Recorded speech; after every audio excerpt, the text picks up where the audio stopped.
Evidence-Based Recovery by Nell Z.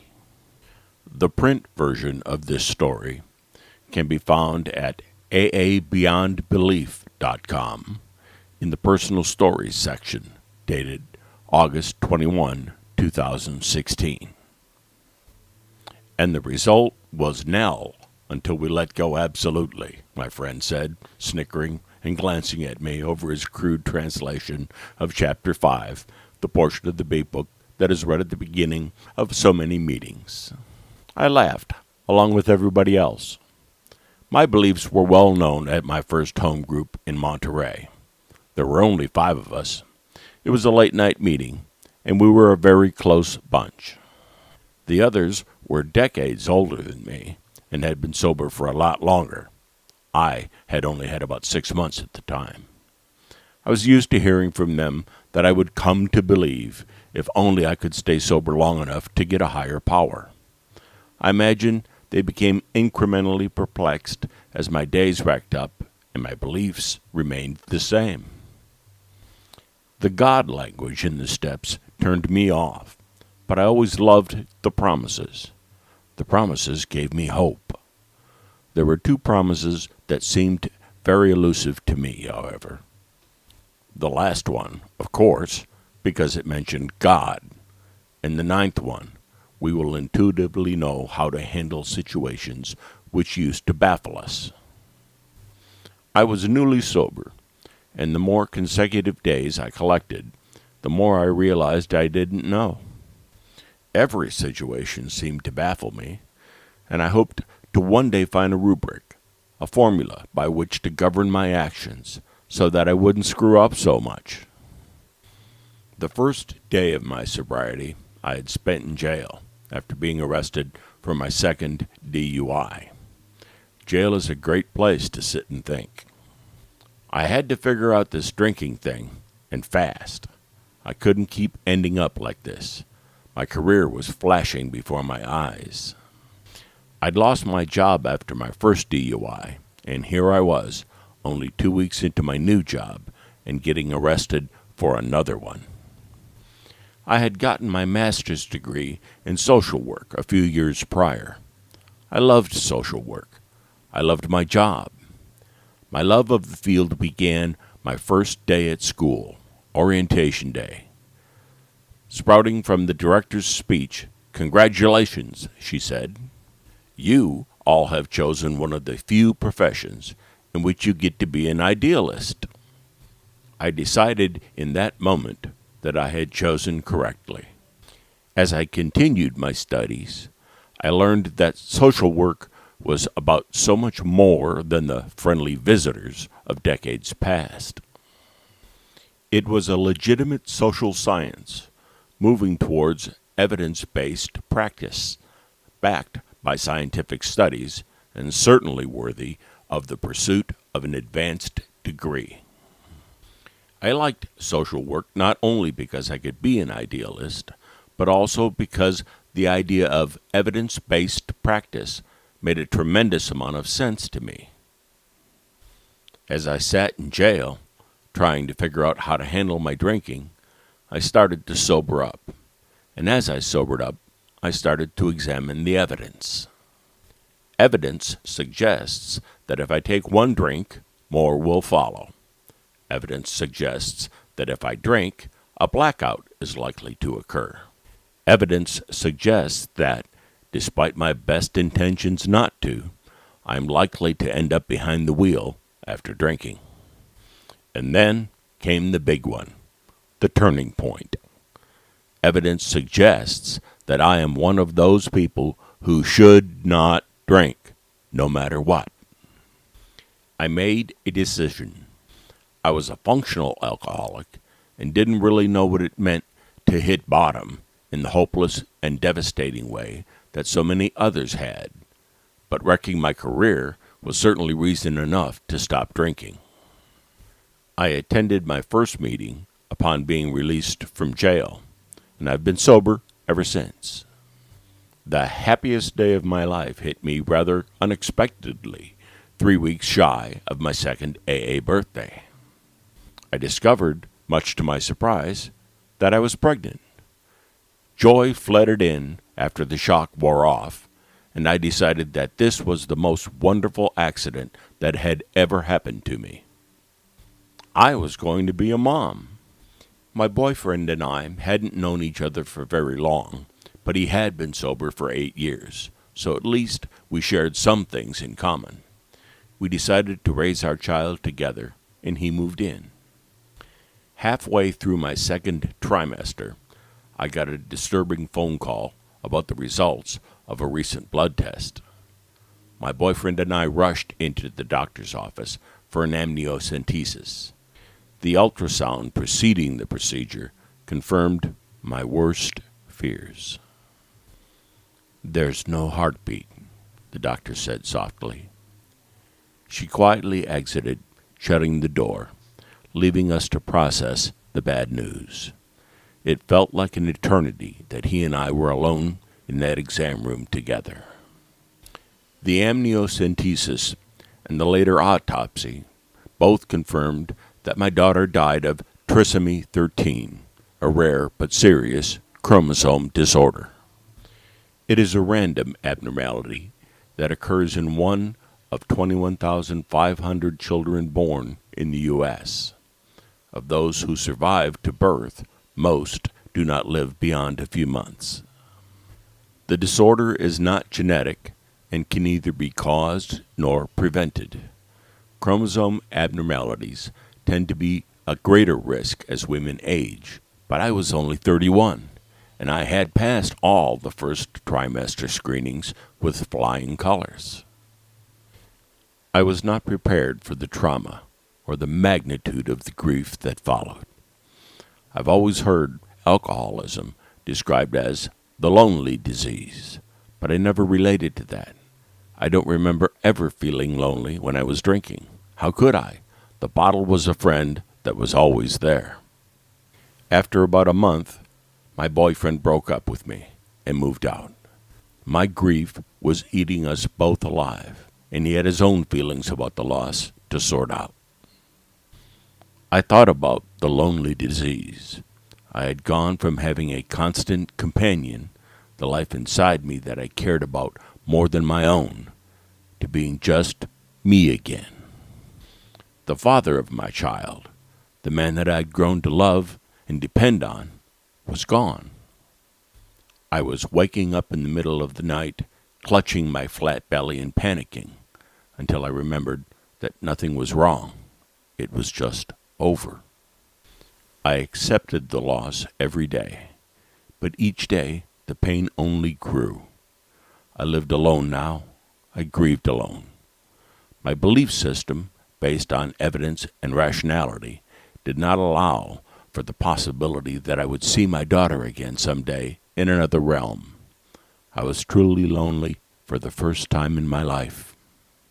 This is my bottom, I realized. This is my incomprehensible demoralization. And here I am, more than 2 years sober. What do I do?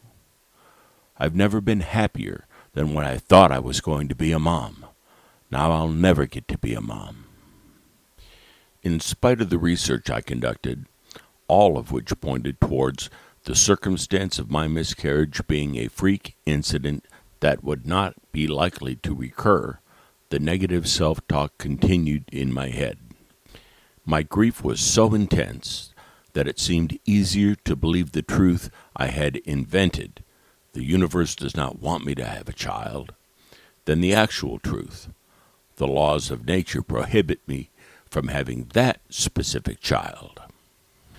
Because of how close I'd grown to that specific child, the actual truth seemed so much crueler somehow. She was my everything, and now she was gone. I read that only 1 in 10,000 pregnancies that reached the second trimester end in miscarriage, and the fact that I was 1 in 10,000 struck me as ridiculously unfair and only upset me more. Of course, as we learn over and over again in AA, we are not as special as we think we are. The next eventful thing that happened to me, which became a turning point in my grief, was that a woman I'd never seen before came to a meeting I went to nearly every week and told my story. She was 1 in 10,000 too. She'd suffered a second trimester miscarriage the same week I did, which means she got pregnant around the same time. Only something was different about her. She carried herself with dignity and grace, and she discussed her loss with eloquence and candor. I hadn't even opened my mouth in a meeting since the loss, fearing an outburst of tears. She had been sober for longer than I had, and it showed. The level of acceptance she had was remarkable. The circumstantial odds that she and I would suffer the exact same unusual tragedy at the exact same time and end up in the exact same meeting astounded me. I couldn't begin to comprehend how low the chances were of this occurring, how lucky I was that day. I wanted to talk to her after the meeting, but she left early. I rushed home and grabbed my phone list, having low hopes of success in finding her. She had a very common name, and it was a long phone list. I might have to call several people. Plus, I had never seen her before. Maybe she wasn't on the list at all. The name only appeared once on the list. I called, and it was she. We spent hours over the next few days relating our tragedies to each other. I asked her to be my sponsor. I learned she had the exact same sobriety date as my first sponsor. And wouldn't you know it, she's agnostic too. Today, my grief does not engulf me. It's a part of me, and one that I can reflect fondly upon. I am currently 4 months pregnant with a baby boy with normal chromosomes. I will be a single mother, but I'm happier than any other mother-to-be I have ever known. I don't believe anything magical happened. AA works because of the power of one alcoholic talking to another. That's how it all started with Bill and Bob, and how it's intended to work. We are a bumbling group of imperfect human beings just trying to help each other. Sometimes we mess up, and sometimes we say exactly the right things. Sometimes we don't stay sober, and sometimes, in spite of incredible adversity, we do. The rubric I had hoped to find in successfully knowing how to handle situations which used to baffle me is a constant and ongoing work in progress, but I can narrow my current one down to 2 simple words: evidence suggests. I have navigated my sobriety through a process of trial and error, the way I think we all do, and the scientific method has proven to be the most useful so far. The scientific method is what we used to justify our continued experimentation with drinking, as is outlined in Chapter 3 of the Big Book. But our disease caused us to abandon all evidence that we were real alcoholics, as we searched and researched against all evidence for that magic formula that would allow us to drink with impunity. The hallmark of insanity is repeating the same behavior but expecting a different result. By this definition, when I was drinking, I was completely insane. Today, the scientific method helps me to know how to handle situations which used to baffle me. When I encounter something difficult, I ask myself, what does the evidence suggest will be the outcome? The answer is often not the answer I would like, but by listening to reason, I am able to make better decisions than I did when I was drinking. I am also able to avoid wasting time by repeating the same experiments unnecessarily. The result is a wealth of new experiences, relationships, mistakes, and learning opportunities. When it comes to my recovery, my experience is the best evidence I have. My experience in recovery suggests many things. It suggests that when I go to meetings, I feel better. It suggests that when I work the steps, I am able to grow and change. It suggests that life's tragedies can neither be controlled nor prevented. It suggests that I am a lot stronger than I often think I am. It has not yet suggested to me that God is doing for me what I could not do for myself, but it has suggested that other people often do for me what I cannot do for myself. I could not walk through my grief alone, so I went to a meeting and found someone to help me through it. The evidence suggests that with AA, I never have to be alone in my suffering. Today, the evidence suggests that I do know how to handle situations which used to baffle me. Not all of them, of course, but enough of them to stay sober for at least one more day. And today, that's good enough for me. About the author, Nell Z. Nell is one of the founding members of Free Thinkers in Monterey, California.